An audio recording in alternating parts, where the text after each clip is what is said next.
अब मेरे साथ एक ऐसे मेहमान जुड़ रहे हैं जिनको मैं क्या बोलूँ? मैं उनको एक टीचर बोल सकता हूँ, एक फिलॉसफर बोल सकता हूँ, एक ऑथर बोल सकता हूँ, मार्केट का वेटरन बोल सकता हूँ और मैं ये भी बोल सकता हूँ कि वेव एनालिसिस का महारथी हैं वो। आशीष क्याल सर, एक बार उनको ज़रा कनेक्ट कीजिए। आशीष सर, बहुत-बहुत शुक्रिया, थैंक यू वेरी मच आज समय फिर से देने के लिए। पहले तो सर आपका स्वास्थ्य कैसे है पहले हमको ये बताइए ज़रा? आप ठीक हैं, हाँ, स्वस्थ हैं? बिल्कुल। बिल्कुल डिम्पी जी, बहुत-बहुत शुक्रिया जो आपने इंट्रोडक्शन दिया उसके लिए। और आपसे मुलाकात करके स्वास्थ्य अपने आप ठीक हो ही जाता है। अरे वाह सर! बहुत-बहुत शुक्रिया सर इस तरह के काइंड वर्ड्स के लिए। वैसे मैं एक और बता दूँ, सर ने अभी-अभी एक किताब छापी है। मेरे को ऑनरेरियम वो फ्री में मिली है, वैसे उसके पैसे हैं, तो मेरे को ऑनरेरियम वो फ्री में मिली है। किताब शानदार है। मैंने एक ही दिन के अंदर 70 पेज पढ़ डाले। मेरी बहुत ही पुअर है रीडिंग हैबिट्स। मैं ज़रा पढ़ नहीं पाता। हाँ, मैं देख तो पाता हूँ, मैं ज़रा पढ़ नहीं पाता। बट वो किताब जबकि स्टॉक मार्केट की है, बहुत लिमिटेड इंटरेस्ट होता है लोगों को, हाँ, उसके बावजूद मैंने एक ही दिन में 70 पेज पढ़ डाले। आप बहुत ही अच्छे से वो डिज़ाइन की हुई किताब है। एक फ्रेशर के लिए टेक्निकल एनालिसिस की ज़ीरो से लेके या ए से मैं बोलूँगा ज़ेड तक की सारी समरी उसके अंदर है। कहाँ जाएँगे, किस वेबसाइट पे जाएँगे, कहाँ सब्सक्रिप्शन लेंगे, कुछ करने की ज़रूरत नहीं है। एक किताब ले लीजिए, रोज़ के 10 पेज पढ़ लीजिए और 10 पेज से आपको साफ समझ में आता जाएगा। फिर भी कोई दिक्कत आती है, तो आशीष सर हमारे साथ रहते हैं। अगर आपको कोई डाउट भी हो, शेयर्स के अलावा भी कोई डाउट हो, किसी कांसेप्ट्स को लेकर भी डाउट हो, अब हमको मैसेज कर देना। आशीष सर तक हम वो मैसेज पहुँचा देंगे। आशीष सर तो टीचर भी है ना, तो मार्केट के एनालिस्ट भी हैं और टीचर भी हैं, तो दोनों काम वो कर देंगे। आशीष सर, शुरू करें सर? बिल्कुल, पहले सर ज़रा बिल्कुल, निफ्टी पे आ बिल्कुल। जाते हैं। सर निफ्टी पे आ जाते हैं। निफ्टी मौका नहीं दे रहा सर। मतलब ये टिपिकली है तो बुल रैली। बुल रैली के अंदर 700 पॉइंट 800 पॉइंट हम खो चुके हैं। ये 500 पॉइंट जिस समय टूटा था ना मार्केट, यानी कि जब हम 14,500 या 600 या थोड़ा 800 के आसपास भी थे, तब लग रहा था हो गया बुल मार्केट का इतना ही करेक्शन होता है, 400-500 पॉइंट का हो गया, फिर से चलेगा। और ऐसा नहीं कि नहीं चला, 14,800 से 2-3 बार इसने बाउंस मारा। लेकिन अब ऐसा लग रहा है कि इसको बहुत पावर लगानी पड़ रही है ऊपर आने के लिए। सर ऐसा क्यों? क्या टूट गया ऐसा? देखिए डिम्पी जी, जो मार्केट चला था पिछले मार्च में लो बना था, मार्च से लेके 7,500 के आसपास था, वहां से लेके 15,430 का हाई बना चुका था। तो वहां पर ये बहुत रैली देखोगे तो 100% से ज्यादा की आ चुकी है और ऐसे हम्म में करेक्शन आना जायज है।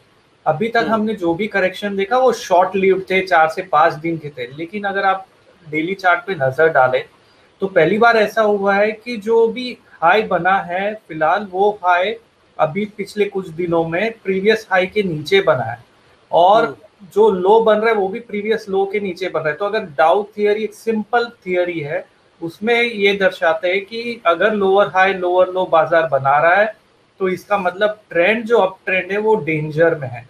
और जैसे ही अगर हमें क्रूशियल सपोर्ट लेवल ब्रेक मिलता है, जैसे अभी सपोर्ट लेवल 14,350 का है जहां पे प्रीवियस लो बना था, अगर वो ब्रेक भी हो जाता है मोमेंटम के साथ तो नीचे का ट्रेंड और गुंजाइश है कि मोमेंटम पकड़ ले।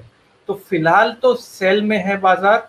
यहाँ पर कोई भी अगर आपको पुल बैक मिलता है तो सेल करके चलना है। लोअर हाई लोअर लो बन रहा है और 15,130 के आसपास बहुत ह्यूज वॉल्यूम प्रोफाइल आप देखें तो 130 के लेवल पे काफी वॉल्यूम्स हुए थे हम्म क्यूमुलेटिव बेसिस पे, तो वहीं से रिवर्स हुआ है और 14,500 पे सपोर्ट था जो फिलहाल ब्रेक करके उसके नीचे 100 पॉइंट ट्रेड कर रहा है बाजार। तो मेरे हिसाब से तो फिलहाल मार्केट में आपको सेल करके पैसा बनाना चाहिए, बाय करके पैसा नहीं बनाना है जब तक ऊपर का लेवल 14,700 बरकरार है। हम्म ठीक है। ये आपको 500 की इंपॉर्टेंस यहाँ पे दिख रही होगी साफ साफ। ऊपर एक श्रृंखला बनी थी जब हम आपको निफ्टी के बारे में बताते थे कि 15,200 बैक टू बैक तोड़ रहा है।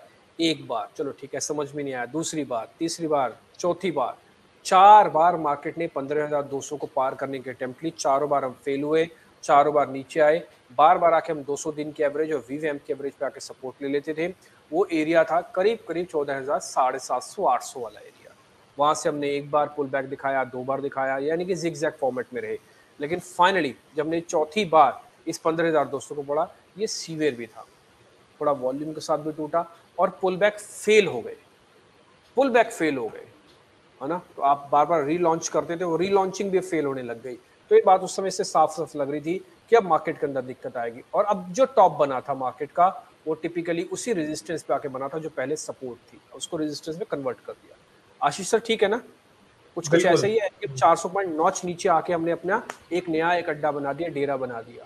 अब हम तो ऊपर ही नहीं जा रहे, 15,000 तो बहुत दूर की बात है, 14,800 अचीव करना इस समय भारी लग रहा है। ठीक है सर। और आप देखें तो आपने जो पूरा कंसोलिडेशन बनाया वो बिल्कुल सही बनाया, और अभी वो कंसोलिडेशन के लोअर लेवल को भी हम ब्रेक करने पे है, जो कि पिछला गैप था वो भी शायद फिल करने की कोशिश करेंगे।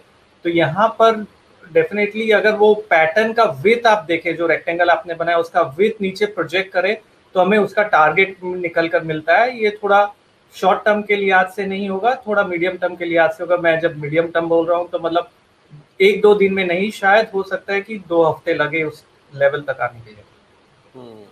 इंटरेस्टिंग। तो ये जो पॉइंट्स है ये सर हमने सर से सीखा है, और ये सारा का सारा जो पूरा एरिया है इसको विड्थ कहते हैं, इसका जो पूरा चैनल था जिसको हम जिगजैग आप मोटा मोटी ऐसे भी समझ सकते हैं कि बाजार के अंदर रहा। फाइनली जिगजैग के यानी कि सपोर्ट एरियाज को भी हमने ब्रेक कर दिया। आखिरी सपोर्ट 14,500 का था, 800 से शुरू हुए थे, 800 को रेजिस्टेंस पहले बनाया, फिर 600-500 को सपोर्ट बनाया, पहले 600 मारा, फिर 500 मारा, अब हम उसके नीचे आके ट्रेड कर रहे हैं। फाइनली हमने 400 को भी अभी एक बार और ब्रेक कर दिया, 394 आया है। आज की क्लोजिंग बड़ी इंटरेस्टिंग है। अगर आज की क्लोजिंग 14,500 के ऊपर नहीं मिली, आप समझिएगा ये ड्रैगिंग हो सकती है। ये ड्रैगिंग कोई बड़ी बात नहीं कि आपको नीचे तक ले जाए, गैप फिलिंग प्रोसेस को आज में कर देगा। ये बड़ी बात नहीं है सर, गैप फिलिंग 250 तक के कोई बड़ी बात नहीं कि आज 100 पॉइंट और खा जाए। थोड़ा सा ध्यान रख के संभल के ट्रेड कीजिएगा। और आज का फर्स्ट हाफ सेकंड हाफ में भी फर्क हो सकता है। आज डेरिवेटिव एक्सपायरी है और आज ये अकाउंटिंग ईयर की एक्सपायरी भी है, लंबा वीकेंड भी है। आशीष सर, ये लंबा वीकेंड, 22 का विक्स, डेरिवेटिव एक्सपायरी का डे, क्रिटिकल सपोर्ट टूटना, इंटरनेशनल मार्केट में भी थोड़ी सी दिक्कत आना, ये सब कुछ डिस्काउंटेड है मार्केट के अंदर, या अभी थोड़ा और ड्रैग करवाने की हिम्मत रखते हैं सारी चीजें, इंक्लूडिंग कोरोना वायरस भी है? अब पता नहीं है सैटरडे संडे होते होते कुछ लगे और जगह नाइट कर्फ्यू लग गया। नांदेड़ में तो खबर कल आई गई थी कि नांदेड़ में भी कर्फ्यू लगा दिया गया। बिल्कुल, देखिए कोविड के चलते हुए वो केसेस वापस से जो इंक्रीज हो रहे हैं इंडिया में, जो एक्सपेक्ट नहीं किए थे और पिछले 1 महीने में, तो वो तो एक कंसर्न है ही। साथ में अगर आप देखें तो इंटरनेशनल बाजार में भी देखा जाए तो वहां पर गिरावट काफी देखी गई है। गोल्ड में, गोल्ड एक लीडर था जहां पर काफी स्ट्रॉन्ग रैली देखी गई थी, तो गोल्ड में सेलिंग आ गई है। डॉलर इंडेक्स में रैली देखने मिल रही है, बॉन्ड यील्ड जो यूएस में वो बढ़ते हुए नजर आ रहे हैं। तो ऐसे में चलते हुए बाजार लड़खड़ाना जायज है। और खाली इंडियन मार्केट ही नहीं, अगर आप देखें तो अंतरराष्ट्रीय बाजार में भी अगर आप हैंगसेंग देखें तो उसमें भी काफी गिरावट आई है 2 से 3 दिन में। तो ओवरऑल सिंक्रोनाइज्ड सेलिंग जो बोलते हैं वो फिलहाल देखने को मिल रही है। इसीलिए अगर ये सिस्टमेटिक सेल ऑफ स्टार्ट होगा तो बड़ा ट्रेंड भी इमर्ज हो सकता है। यहाँ पर आप संभल कर कामकाज करिए। अगर शॉर्ट करके पैसा बनाना चाहते हैं तो शायद आसान होगा। बैंक निफ्टी अंडर परफॉर्म कर रहा है, वो भी एक लीडर था। अगर आप देखें तो बैंक निफ्टी ने तो ऑलरेडी गैप फिल कर दिया, उतना जो बना था बजट डे के वक्त का, उसने ऑलरेडी वो गैप फिल कर दिया। और बैंक निफ्टी एक लीडर था पहले समय में। ये गोल्ड के प्राइसेस भी हम आपके स्क्रीन पे दिखा रहे हैं, नॉन स्टॉप यहाँ पे टूटे हैं और लगातार गोल्ड के भाव टूटे। 50,000 से जो हमने इसका साथ छोड़ा, आज की डेट में 44,000 का सोना हो चुका है नॉन स्टॉप। अच्छा, एक और चीज, टिपिकली इसको हेज बोला जाता है, यानी कि बाजार जब चल रहा होगा तो गोल्ड टूट जाता है, और जब गोल्ड टूट रहा होता है तो बाजार चल रहा होता है। लेकिन इस बार क्या हुआ, विश्व भर के बाजार चले, सभी असेट्स क्लास एक साथ चली, क्योंकि पंपिंग हो रहा था, लिक्विडिटी ड्रिवन सब कुछ था, उसमें डर भी था और ग्रोथ भी थी।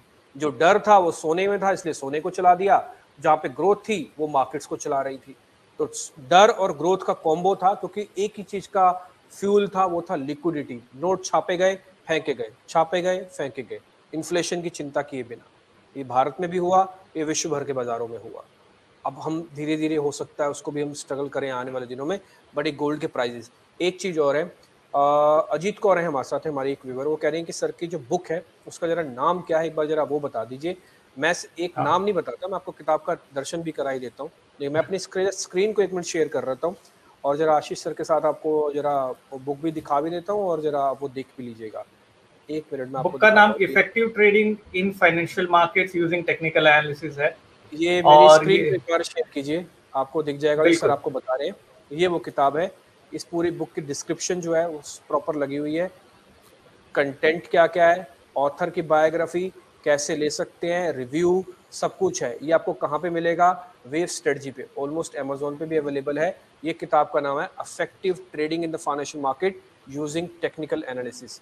स्मिता रॉय त्रिवेदी और आशीष क्याल दोनों ने ये किताब एक साथ छापी है मिलके, और बेहतरीन टीचर हैं आशीष सर। मैं आपको ये बताऊंगा क्योंकि मैंने इनके कई वेबिनार्स को भी सुना है। अच्छा, एक और चीज आशीष सर की बता दूं, फ्राइडे को 4 बजे एक वेबिनार करते हैं जो कि फ्री ऑफ कॉस्ट होता है। सर अभी भी कर रहे हैं ना आप वो? बिल्कुल बिल्कुल। ठीक है, फ्राइडे को 4 बजे वेबिनार करते हैं सर, फ्री ऑफ कॉस्ट होता है। आप चाहें तो वेव स्ट्रेटजी की वेबसाइट पे जाके एक बार अपने आपको रजिस्टर्ड करके उस वेबिनार में जरूर पार्टिसिपेट, जो नए लोग हैं ना उनको तो जरूर जाना चाहिए। हम जैसे लोग तो फिर भी चलो सर से थोड़ा प्राइवेट ओपीडी का टाइम ले लेते हैं लेकिन जो नए लोग हैं उनको एक बार जरूर जाना चाहिए। ठीक है सर, मैं सर शेयर्स पे आऊं, जरा 2-4 शेयर्स बिल्कुल आपसे चलिए। बता दें। हाँ ठीक है सर, एक शेयर देखिए सर, एम्फेसिस। इस पे क्या करना है सर? जरा आईटी की कंपनी एम्फेसिस, इस पे क्या करो सर? बिल्कुल। देखिए आईटी स्टॉक्स में हमने देखा था कि कंसोलिडेशन में है, कोई एक स्ट्रॉन्ग ट्रेंड इमर्ज नहीं होके आ रहा है और एम्फेसिस भी वही कर रहा है। एम्फेसिस में करीबन 1750 का जो लेवल है वहाँ पे रेजिस्टेंस है और जो सपोर्ट है नीचे में करीबन 1570 के आसपास है। ये पूरे के पूरे रेंज में ही चल रहा है। यहाँ पर हमें कोई भी स्ट्रॉन्ग ट्रेंड इमर्ज होता हुआ नजर नहीं आया। तो फिलहाल तो अगर आपके पास में पोजीशंस है तो 1570 का स्टॉप लॉस लगा के रखिए अगर आप मीडियम टर्म के लिहाज से देख रहे हैं। और अगर आपके पोजीशंस लेना चाहते तो फिलहाल वेट करिए, एक ब्रेकआउट आने दीजिए 1750 के ऊपर, उसके बाद ही लीजिए। क्योंकि देखिए अभी कंसोलिडेशन है, अगर आप अभी जंप करेंगे और लोअर लेवल ब्रेक हो गया तो नीचे का ट्रेंड इसमें शुरू हो सकता है। तो 1750 के ऊपर ही लेना है। फिलहाल आपको इस स्टॉक में कुछ नहीं करना है। ठीक है, ये एम्फेसिस पे एक बार आपका व्यू पॉइंट था। फिलहाल तो भी इसमें से कुछ नहीं करना, पूरी तरह से एक रेंज में है जो सर आपको बता रहे हैं। ये टिपिकली हम भी आपको दिखा ही रहे हैं कि पूरी तरह से एक रेंज में। देखते हैं अभी क्या होता है। ये प्रीवियस भी रेंज है, ना ही ब्रेकआउट ना ही ब्रेकडाउन, ठंडा पड़ा हुआ शेयर है, लीव इट, इस शेयर को छोड़ देते हैं। मेरी बुक्स में आज थोड़ा ये टेक्निकली थोड़ा ऊपर दिख रहा था, इसलिए मेरे को लगा कि इसको एक बार पता कर लेना चाहिए सर से। अच्छा सर, एक शेयर जरा और मेरे को आप एफएमसीजी में बताइएगा, वो जरा एचयूएल है। तेजी कंप्लीट होगी सर, अभी और चलेगा? Hindustan Unilever sir. बिल्कुल। देखिए एफएमसीजी शेयर सेक्टर ऐसा है कि जो आउट परफॉर्म करता है नॉर्मली जब बाकी सब चीजें गिर रही होती है। फिलहाल एचयूएल में हमने 2 से 3 दिन में गिरावट देखी है, लेकिन उसका पहले का जो राइज था वो बहुत स्टीप था। तो मैं अगर एचयूएल में बैट करना चाहूंगा तो मैं सेल साइड पे नहीं बल्कि बाई साइड पे बैट करूंगा। शायद अभी ना करूं, थोड़ा सा कंसोलिडेशन या एटलीस्ट एक क्लोज पॉजिटिव क्लोज मुझे मिले तभी मैं इस स्टॉक पे बाय करूंगा। लेकिन ये स्टॉक पे सेल नहीं करेंगे क्योंकि ओवरऑल इसके पहले का जो रुख आया था वो बहुत स्ट्रांगली पॉजिटिव था और अभी एक रिट्रेसमेंट देखा जा रहा है स्टॉक के अंदर। तो ये रिट्रेसमेंट है, मेरे ख्याल से 2270 के आसपास एक सपोर्ट भी है। वो सपोर्ट अगर इंटैक्ट रहता है 2270 2250 का सपोर्ट अगर इंटैक्ट रहता है तो बिल्कुल वहां से बाय करने की गुंजाइश हमें मिल सकती है। सर ये 2 हिस्सों में आप सर ने मोटा मोटी इसको कंप्लीट कर दिया। फर्स्ट इसका मैं ये बोलूँगा कि इसका डाउन साइड काफ़ी हद तक जो डाउन ट्रेंड था वो कंप्लीट हुआ है। अब ट्रेंड के अंदर स्टिफ गेम जब बसता है ना तो क्या होता है कि जो प्रोफेशनल है एल्गो बेस्ड काम कर रहे हैं वो तो कर जाते हैं, फ़ायदा ले जाते हैं। लेकिन जो रिटेलर है जिसको बहुत हद तक सॉफ्टवेयर की जानकारी नहीं है, डिपेंडेंस है कहीं ना कहीं आके, उनको लगता है कि एक बार उनसे हाथ से मौका निकल जाता है। हमने विद द गॉड ग्रेस सबसे पहले हमने सर इसको 2200 2262 63 पे ढूंढ लिया था। बाद में 2300 तक का टारगेट था, ना केवल 2300 हो गया बल्कि 2350 भी गया। और हमने ये बात रखी भी थी 2350 पे आके कि अब थोड़ा रुक जाना चाहिए, हमको लग रहा है कि एक मौका तो निकल गया एचयूएल का। और फिर से भगवान ने हमारा हाथ पकड़ा और बात बिल्कुल ठीक निकली, 2350 से फिर से घुमा और ये नीचे आ गया। अब आपसे हम हेल्प ले रहे हैं और आप ये बता रहे हैं कि ठीक है ये वापस पुल बैक दिखाएगा, थोड़ा सा और नीचे आ जाने देते हैं, 75 तक मिल जाए तो ज़्यादा ठीक है। ठीक, यहाँ से भी चाहे तो थोड़ा बहुत पोजीशंस यहाँ पे ले सकते हैं। ये एचयूएल की वेबसाइट है, अलग अलग प्रोडक्ट और के लिए मानी जाती है। एफएमसीजी की दिग्गज बड़ी कंपनीज में से एक एचयूएल आपको यहाँ पे दिख रही होगी। कह रहे हाउ, एक दो शेयर जरा मैं सर आपसे और ले लेता हूँ आइडिया। एक शेयर आप और देखिएगा सर जो आज मेरी लिस्ट में, एक्चुअली मैं थोड़ी सी बाइंग वाले शेयर भी ले रहा हूँ और फिर मैं सेल वाले भी आपसे लूँगा सर। जहाँ पे मेरे को थोड़ा सा बाय इंडिकेटर मिल रहा है वो मिल रहा है सेल के अंदर, steel authority of India limited. Sir एक बार जरा चेक करेंगे क्या? बिल्कुल। बिल्कुल डिम्पी जी, आज देखिए मेटल स्टॉक्स में थोड़ी बाइंग है। अगर आप सेल देखें या टाटा स्टील देखें, सभी में थोड़ी बाइंग तो इमर्ज होती हुई नजर आई है। सेल का एक बहुत ही महत्वपूर्ण सपोर्ट जो है वो है अराउंड 69 के आसपास। इसने मल्टीपल अटेम्प्ट किए 69 तक आने के, वहीं से बार बार बाउंस बैक हुआ है। यहाँ पर फिलहाल मैं लॉन्ग नहीं करूंगा, थोड़ा सा वेट करूंगा कि यहाँ पर ये कम से कम 73 का आंकड़ा जो है वो पार कर पाता है कि नहीं। अगर 73 का आंकड़ा सेल पार करने में सक्षम रहता है तो गुंजाइश है कि ऊपर का ट्रेंड इमर्ज वापस से हो सकता है। लेकिन 69 को प्रोटेक्ट करना बहुत ही महत्वपूर्ण होगा। अगर 69 का लेवल इसने ब्रेक कर दिया तो 65 रुपये तक तो वो इजीली चला जाएगा। तो 69 का सपोर्ट है जो बहुत बार प्रोटेक्ट किया है, और वहीं पे आपके मूविंग एवरेजेस भी है और ओवरऑल फ्लैट हो चुकी है। तो पूरा साइडवेज में फिलहाल तो फंसा हुआ है स्टॉक। अभी कुछ ना करें सर, 1 मिनट के लिए छोड़ दें इसको। बिल्कुल बिल्कुल, अभी फिलहाल वेट करिए, देखते हैं कि ऊपर में वापस से पॉजिटिव अटेम्प्ट लेता है, ब्रेक देता है तो ऊपर की जो रेंज आपने बनाई है वहां तक जाने की गुंजाइश हो जाएगी। ठीक है, एक बार इसको यहाँ पे देखते हैं सर। एक बार जरा अंबुजा सीमेंट और देखना सर। अंबुजा सीमेंट में से छूट गया था, हमारे एक व्यूअर का सवाल था। कल हमने देखा था एसी से अंबुजा ठीक ठाक चल रहे थे, आज स्लाइटली प्रॉफिट बुकिंग आ रही है। कल तो डे हाई पे क्लोज कर गए थे, बट आज स्लाइटली प्रॉफिट बुकिंग आ रही है। एक बार सर आपका view point Ambuja cement sir. Ambuja cement पे देखिए काफी स्ट्रॉन्ग ट्रेंड निकला था, जो करीबन 273 से लेके जो कल हाई बनाया 307 के आसपास। आज प्रॉफिट बुकिंग है क्योंकि ओवरऑल बाजार में ही गिरावट देखने को मिली है। तो अंबुजा का जो ट्रेंड है वो तो पॉजिटिव है, लेकिन ये अपर चैनल के आसपास है। अगर आप इसके प्रीवियस पीक्स को कनेक्ट करेंगे, प्रीवियस अगर डेली चार्ट पे जाके प्रीवियस टॉप्स को कनेक्ट करेंगे तो ये अपर चैनल के आसपास में नजर आ रहा है, अपर ट्रेंड लाइन के रेजिस्टेंस के पास में है। इसलिए थोड़ा यहाँ से डिप मिले तो बाय करने की अच्छे रिस्क रिवॉर्ड मिल सकते हैं। तो मेरे ख्याल से यहाँ से अगर आपको ये स्टॉक अराउंड 290 291 के आसपास मिलता है तो वहां आप खरीद सकते हैं, और फिर से इसे हम करीबन 305 तक के लेवल के लिए देखा जा सकता है। आपको एक स्टॉप लॉस लगाना होगा। अगर आप 291 पे बाय करें तो करीबन 282 का स्टॉप लॉस आपको लगा के इस स्टॉक में काम करना होगा। ठीक है, तो रिया जी आपको ये सवाल जवाब मिल गया होगा जो आप अंबुजा सीमेंट के बारे में कह रहे थे कि 290 के आसपास एक बार चाहें तो आप इसके अंदर एंट्री कीजिएगा, फिर इसके बाद 305 तक का आपको टारगेट मिल जाएगा। स्लाइटली थोड़ा सा और नीचे आ जाने दीजिएगा। या तो हम इसको पहली बार में पकड़ लेते, मैं इसको 1 मिनट के लिए आवरली कर लेता हूँ ताकि आप इसको जरा और थोड़ा सा क्लियरली देख पाएंगे, या तो इसको हम पहली बार में पकड़ लेते यहीं पर। हालांकि हमने आपके सामने बात रखी थी, अंबुजा एसीसी दोनों शेयर आपको दिखाए थे, पर ठीक है, एक अपॉर्चुनिटी मिस हुई तो दूसरी अपॉर्चुनिटी मिलेगी आपको 290 के आसपास। अगर आप इसको आवरली चार्ट पे भी देख पा रहे हैं ना, वहाँ पे आपको क्या हो रहा है कि 100 और 200 दिन की जो मेरी मूविंग एवरेज है, सर नहीं देखते, सर के पास तो गजब के सॉफ्टवेयर है, बट हम थोड़ा देसी अंदाज में देख लेते हैं। तो 100 और 200 दिन की जो एवरेज है 283 और 290, इसका काफ़ी हद तक एक सपोर्ट बेस है जो मेरे को लग रहा है कि जल्दी जल्दी नहीं तोड़ेगा और एंट्री का लेवल अच्छा होगा। ये interesting. 281 is a stop loss, 205 is a target, तो ये इंपॉर्टेंट है। Thank you very much. आप सब देख भी रहे हैं और बैक टू बैक हमको थैंक यू भी कर रहे हैं। अंबुजा की वेबसाइट भी आपको स्क्रीन पे बैक टू बैक दिख रही है। Thank you. आगे बढ़ते हैं सर। एक शेयर मैं आपसे पता करना चाहता हूँ जो आपकी लिस्ट में है, जिसको आप बहुत पसंद करते हैं। देखिए फिलहाल तो मेरे लिस्ट में बाय में तो कुछ भी नहीं है, क्योंकि ओवरऑल जो बाजार का ट्रेंड नीचे का है तो मैं तो सेल करके चलना चाहूंगा। क्योंकि देखिए क्या होता है कि जब इंडेक्स में गिरावट आती है तो इंडेक्स के साथ में majority of the stock, may be 70% of the stock नीचे जाएंगे, तो चांसेस ऑफ सक्सेस आपके सेल के साथ ज्यादा बनते हैं ना ही के बाय के साथ। और इस टाइम हम देख रहे हैं कि गिरावट बैंकिंग में भी है, एनबीएफसीज में भी है, majority of the sector participate कर रहे हैं नीचे के साइड। तो मैं तो सेल के साथ जाना चाहूंगा। एक स्टॉक जो सेल में आप नजर बनाए रख सकते हैं वो है मुथूट फाइनेंस। यहाँ पर काफी अच्छा डिस्ट्रीब्यूशन हुआ है, बार बार वही लेवल। मुंह की बात छुन ली। मुथूट फाइनेंस एक्चुअली मेरा ये शेयर था। मैं सच्ची बताऊं, मैंने लिख रखा था एक बाटा और एक मुथूट। मैं सर या तो इन दोनों से पूछ ही लूंगा, अगर कुछ नहीं बोलेंगे तो बाटा बोल दूंगा, तो मुथूट बोलूंगा। सर इन दोनों में शॉर्ट करें कि नहीं करें? बहुत बढ़िया सर, बिल्कुल। अच्छा सीखा। तो फिर आपका और हमारा व्यू एकदम सिंक में। हम ना आपके अच्छे स्टूडेंट हैं, आप अच्छे टीचर तो कह रहे हैं, हम भी आपके अच्छे स्टूडेंट हैं। आप जो सिखा रहे देखे क्या फटाफट से हमने भी सीख लिया आपसे। इंटरेस्टिंग सर, बताइए सर। बिल्कुल सही बात है डिम्पी जी, क्योंकि क्या है कि आपका व्यू और हमारा व्यू दोनों सिंक में आ गया।